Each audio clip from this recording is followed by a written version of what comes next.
Michigan Magazine is kept on the road by our many Michigan friends. Cops and Donuts Bakery, downtown Clare, a winning combination. Cops and Donuts. Something special's cooking, hot and delicious. Indulge yourself at Morning at Maggie's in Bay City. Omelets, frittatas, hotcakes, and more. Make every day special with a stop at Morning at Maggie's for breakfast or lunch on Saginaw in Bay City. Introducing the Weed Gator for safe and easy aquatic weed removal. The Weed Gator is the #1 alternative to harsh chemicals for getting rid of pond and lake weeds. Safe and effective. See it in action now at weedgator.net. Made in the USA. Hale Hardware, your do-it-center in Hale, Michigan. Much more than a regular hardware store, providing everything you need for whatever your project is, along with a knowledgeable sales staff to get her done. Serving Northern Michigan since 1946. Hale Hardware, south of M65 at Ainsley in Hale. On this week's Michigan Magazine, we bring you a story of inspiration and dedication. Will Pardee of Grant, Michigan, suffered a tragic accident that left him totally incapacitated. You'll hear the story of how Will's life turned from utter frustration to amazing after his wife encouraged him to pick up a pencil and start sketching with his mouth. Then we escape to the Isle of Mackinac, where time stands still and history comes alive. It's all coming up on Michigan Magazine. Cops and Donuts Bakery, downtown Clare. What began as a crazy idea among 9 police officers to purchase the historic Clare City Bakery quickly became an international phenomenon, carrying on a Michigan tradition with delicious donuts, pies, pastries, breads, original coffee, and more. Plus a full menu at the new adjacent traffic stop diner. Downtown Clare, a winning combination. Cops and Donuts. Northern experience is never complete without a stop at the historic Ma Dieters of Luzerne. Enjoy the ambiance inside or outside on the huge patio area. Order from the complete menu with entrees served hot, fresh, and good. Come experience Ma Dieters in the heart of God's country, Luzerne, Michigan. Near Michigan's second largest city, Grand Rapids, a few miles into the rural countryside, you'll find the home of Will Pardee, an artist whose wildlife and lighthouse pencil sketches reflect an undisputable talent for capturing and preserving on paper and canvas remarkable detail of each of his subjects. A true Michigan talent. Though Will's talent itself would make a wonderful segment for Michigan Magazine, we found the inspiration and process behind the talent even more remarkable. Will Pardee is a mouth stick artist, unable to use his arms and hands following a tragic diving accident that left him a quadriplegic. Will, through faith and a wonderfully supportive wife, developed an artistic talent that he felt was there all the time, waiting for the right moment to be exposed. A lover of the great outdoors, Will told us in a recent visit that those unexpected circumstances changed the way he eventually would come to appreciate nature. Well, I was a fisherman and a hunter as a young person, and I grew up on Muskegon River and grew up with wildlife and fish and deer and rabbits and ducks, and I guess those are some of the things that I enjoy most to draw.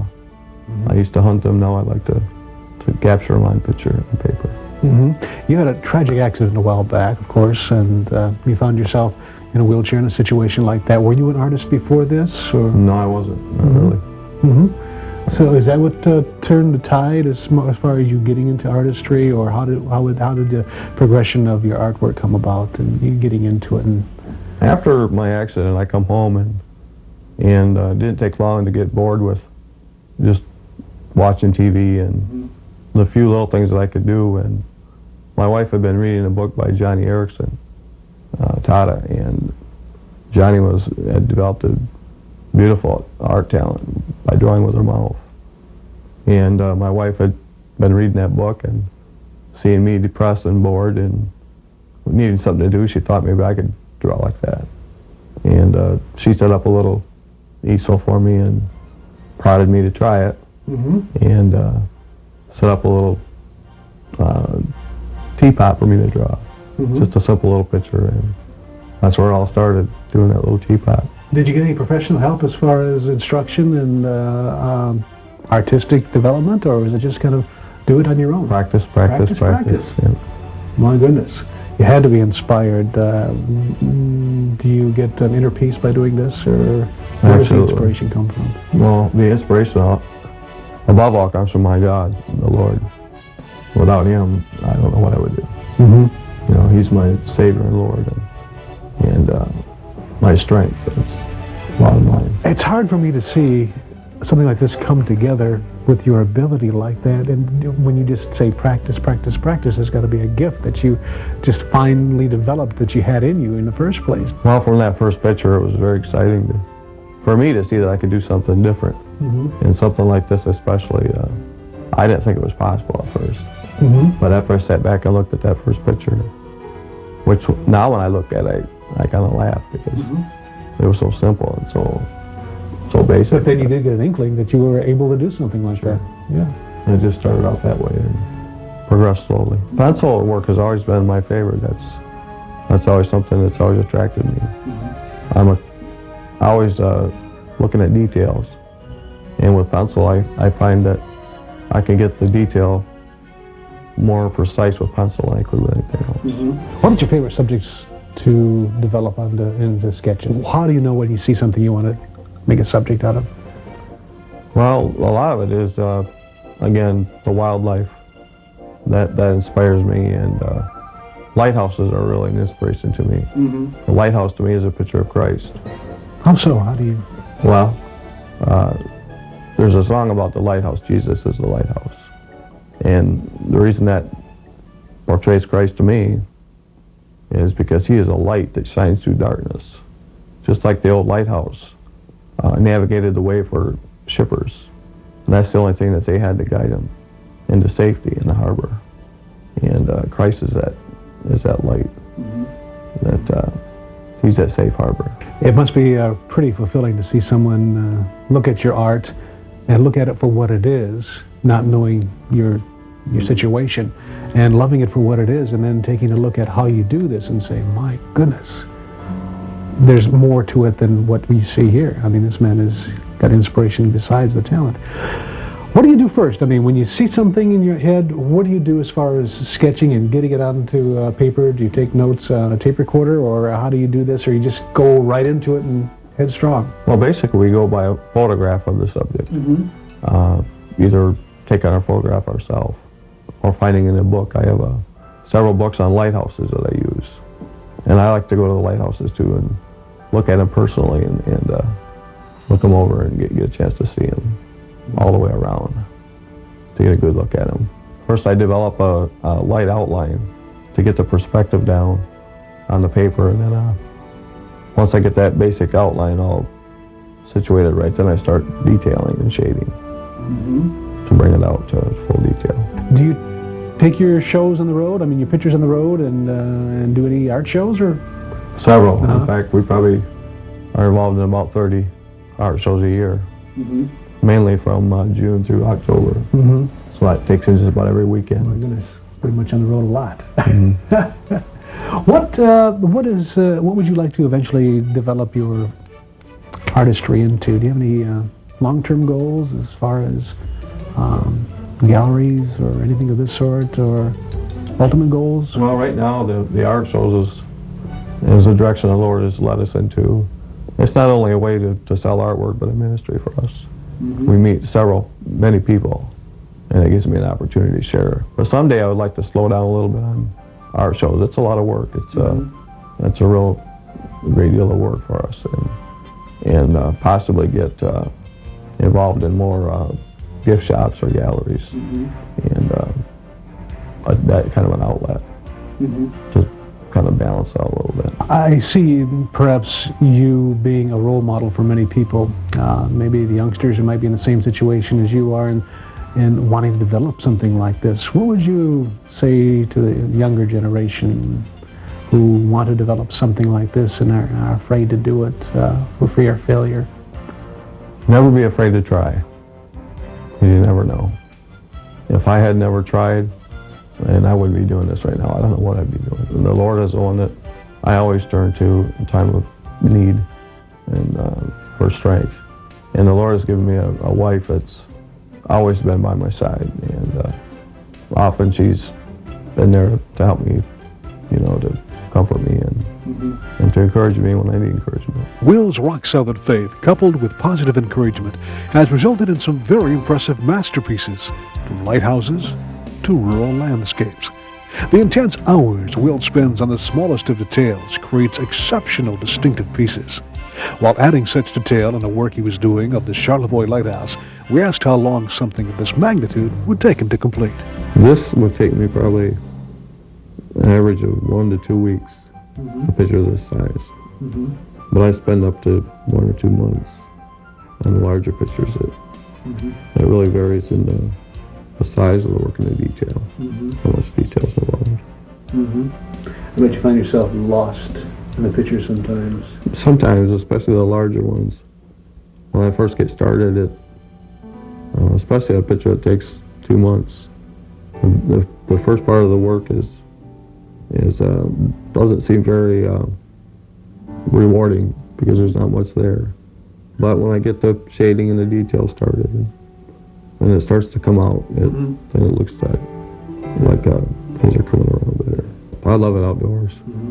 Wintertime, I have a real hard time being inside, and it's snowy and gray. But when the summer gets here and the weather gets warm, the sun comes out, I like to be outdoors. I'd rather be outdoors than inside. Do you do any of your actual artwork at the shows, or? Yeah, now and then we bring up a smaller portable easel that I can work with on the spot, and that really gets a lot of eyes, a lot of attention. You know, you can say it's done by mouth, but when they see it, they really. Sometimes people have a hard time to believe that it's really done by mouth.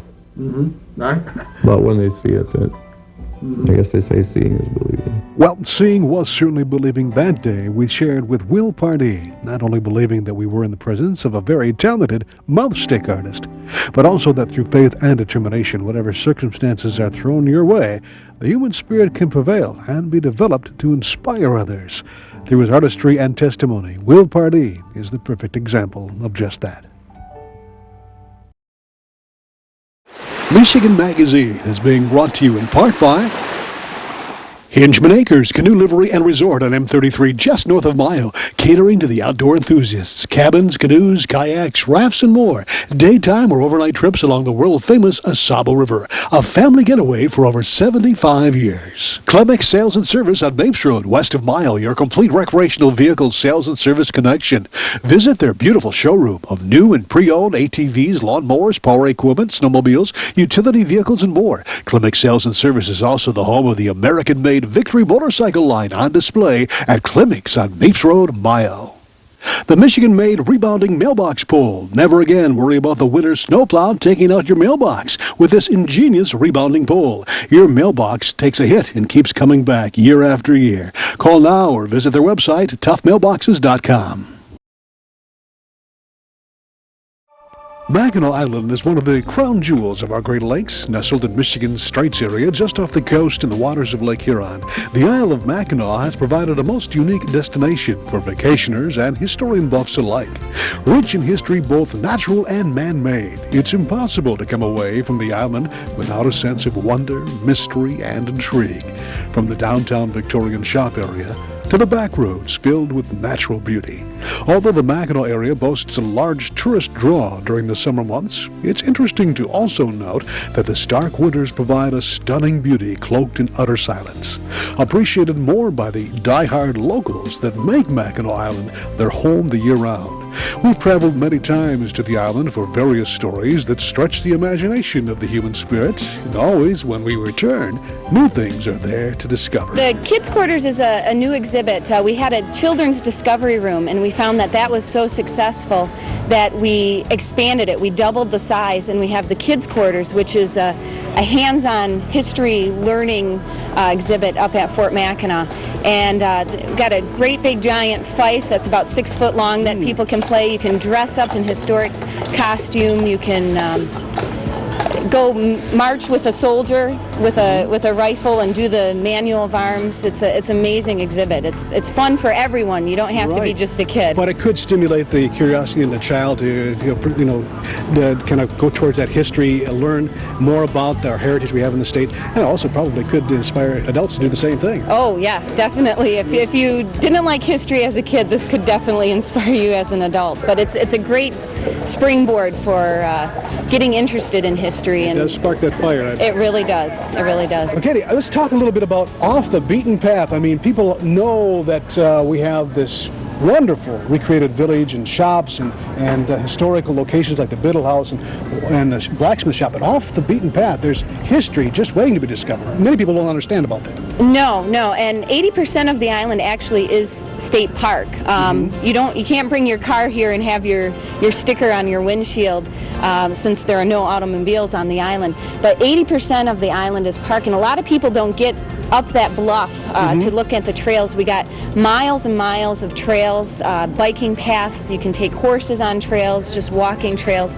It's a beautiful, beautiful area, and there's a lot of natural formations like Arch Rock and Sugarloaf, some of the limestone formations too. So and a lot of historical locations along the way too. Very much so. And those historic locations will transport you to some of the most exciting points of informative Michigan history, made all the more interesting by tour guides versed in island past. Such highlights include the Doc Beaumont home. 53 to Dr. William Beaumont, who was a post surgeon at the fort in the early 1800s. In 1822, As Katie told us, off the beaten path you'll find Arch Rock and Skull Cave. I've been sleeping on sticks and stones all night, but it turned out to be human skulls and bones because I was an Indian burial. It was poet William Cullen Bryant who once wrote, "The world has not so many islands as beautiful as Mackinac." And those who've traveled the islands of the world must agree. In all its historic charm and natural beauty, nowhere else in the world can one slip back in time by simply crossing a 5-mile stretch of water known as the Straits of Mackinac to an island that maintains the pace and lifestyle of the late 1800s. There are no motor vehicles allowed on Mackinac. The sound of horses' hooves replaced the sputtering of the combustion engine. Historic buildings line Main Street of the downtown area, and side roads accessible only by horse-drawn carriage or bicycle will lead you to a past that is historically maintained as it was in the formative years of this Great Lakes state. One of the showpieces of the island is the luxurious Grand Hotel, built in 1887. It's still one of the largest summer resorts in the world. Here, guests stroll the historic grounds onto the world's largest porch for a view of Michigan's historic Straits area that is unequaled. Michigan Magazine had the opportunity to visit this marvelous architectural wonder in a recent visit to the island.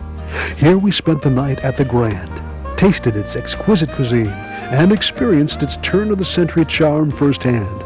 Mackinac Island has many other great motels that fit the needs of every budget and desire. One can sleep and dream in luxury, and then rise and step back in time to history that comes alive, thanks to the park's historic guides and demonstrations.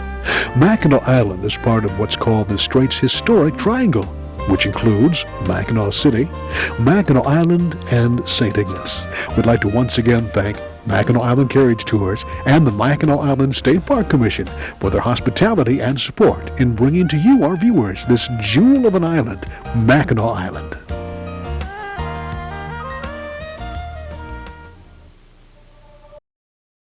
Luzerne Express Campground is the premier campground with everything to make your northern adventure complete. Modern and rustic campsites, equestrian campers welcome, a huge market with bakery and deli, nearby RV, hiking, and horse trails, along with a complete canoe, raft, and kayak rental. Visit us online, then call for more information and reserve your spot today. Rose City Drug, just south of the Rose City city limits at 2640 North M33, featuring a state-of-the-art, completely automated and extremely accurate computer-filled prescription process. Here at Rose City Drug, we're a family-owned and operated for over 20 years. We offer fast and friendly service, and we always take the extra step to make sure your needs are fulfilled. Well, thanks for joining us off the beaten path. You can continue your journeys and expand your adventures by following us online on all the social media outlets 24/7, including the new Periscope, where we'll be streaming live behind-the-scenes reports on the road.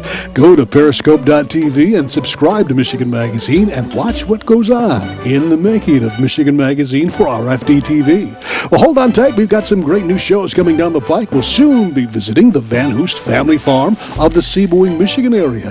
They've been farming on the same land since 1924. We'll be talking with the family and patriarch Henry, whose father started it all.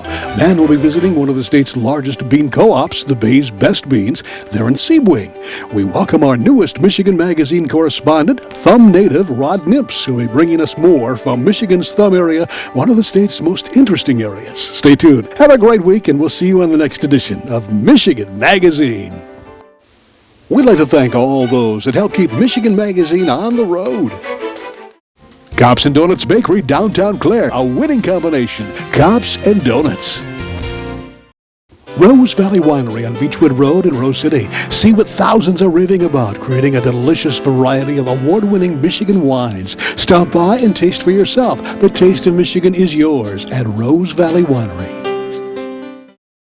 Announcing the Michigan Paddle Sports Directory, your one-stop internet connection. At MichiganPaddlesports.com, it's now possible to explore Michigan's extensive waterways like never before. Michigan Paddle Sports Directory is a comprehensive directory of canoe and kayak rentals and liveries throughout the entire state of Michigan. At MichiganPaddlesports.com, you'll find a great paddling route, outfitter, store, school, rental shop, or tour guide. Michigan's great waterways are waiting for you. Make it an adventure worth remembering by first visiting MichiganPaddlesports.com.